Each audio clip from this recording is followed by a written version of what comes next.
Hello friends, তো চলে এসেছি আবার একটি বিশেষ গুরুত্বপূর্ণ আপডেট নিয়ে। এসএসসি চাকরি বাতিল মামলা এখন কোন পরিস্থিতিতে আছে এবং কী পদক্ষেপ হতে চলেছে, অর্থাৎ এই কেস নিয়ে কিন্তু বিশেষ তথ্য উঠে আসছে।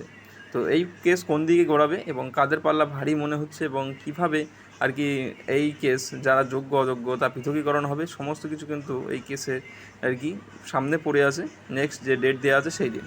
তো এখন দেখার বিষয় যে এই কেসটাতে এর আগে লাস্ট হিয়ারিংয়ে কী হয়েছিল। তো গভর্নমেন্ট অফ ওয়েস্ট বেঙ্গল এবং যারা আর কি স্কুল সার্ভিস কমিশন এবং সাথে যারা আর কি বঞ্চিত হয়েছেন তারা, এবং তার সাথে আরও দুটি কমিটি আছে, একটা হচ্ছে সিবিআই এবং আরেকটা হচ্ছে যারা আর কি যাদের চাকরি বাতিল করা হয়েছিল।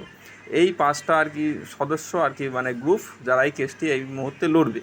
তো সেটা ভাগ করে দেওয়া ছিল লাস্ট, এবং দিয়ে 6 আগস্ট কিন্তু তার ডেট দেওয়া হয়েছিল যে এই দিন কেসটা কোর্টে আবার উঠবে। তো এখন সবার মনে কোশ্চেন যে তাহলে এই দিন যখন কোর্টে কেসটা উঠবে তো তখন কি হবে। তো এটা হলো মূল বিষয়। তো বন্ধুরা, এর যে ব্যাপারটা সেটা যাওয়ার আগে বলতে চাই, ভিডিওটা সবাই সম্পূর্ণটা দেখো এবং দেখার পরে যদি ভালো লাগে অবশ্যই লাইক করবে এবং চ্যানেল নতুন হলে সাবস্ক্রাইব করে দেবে, এবং নিজস্ব মতামত ভিডিওটি দেখার পরে অবশ্যই ভিডিওর কমেন্ট বক্সে জানাবেন। যদি কোনো কিছু আপনাদের এক্সট্রা বলার থাকে অবশ্যই সেটা বলবেন, এটা আপনাদের মৌলিক অধিকার।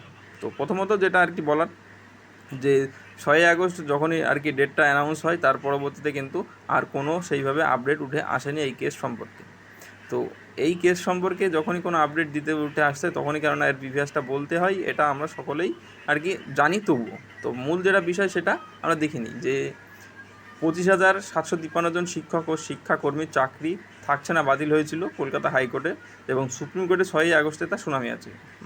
মাধ্যমিক উচ্চ মাধ্যমিক স্তরের এবং গ্রুপ সি এবং গ্রুপ ডি স্তরের শিক্ষাকর্মী মোট 4 ধরনের নিয়োগের সঙ্গে জড়িত ছিল এই মামলা। তাই সব কিছু এক জায়গায় আনতেই আদালত এই কমিটি গঠন করেছে। তো সাহায্য করছে এসএসসি শিক্ষা দপ্তর, নিয়োগ যে সমস্ত পদ্ধতি ছিল তারা সমস্ত কিছু দিক থেকে, এবং যে সমস্ত আর কি তদন্ত সাপেক্ষ যে সমস্ত জিনিস তথ্যগুলি আছে সেগুলো কোর্টকে সাহায্য করবে সিবিআই। তো তাতে একটি বিজ্ঞপ্তি এবং শূন্যপদের সংখ্যা এবং তালিকা প্রার্থীদের যোগ্যতা সব এক জায়গায় রাখা হচ্ছে। 6 আগস্টে সেই তথ্য সুপ্রিম কোর্টে জমা পড়বে, মানে এগুলি সমস্ত কিছু তৈরি করা হচ্ছে এবং সেটা সুপ্রিম কোর্টে জমা পড়বে কোর্টের নির্দেশ অনুসারে। তারপরে হবে শুনানি, অর্থাৎ এইগুলি জমা দেওয়ার পরে হবে শুনানি, এটা শুরু হবে।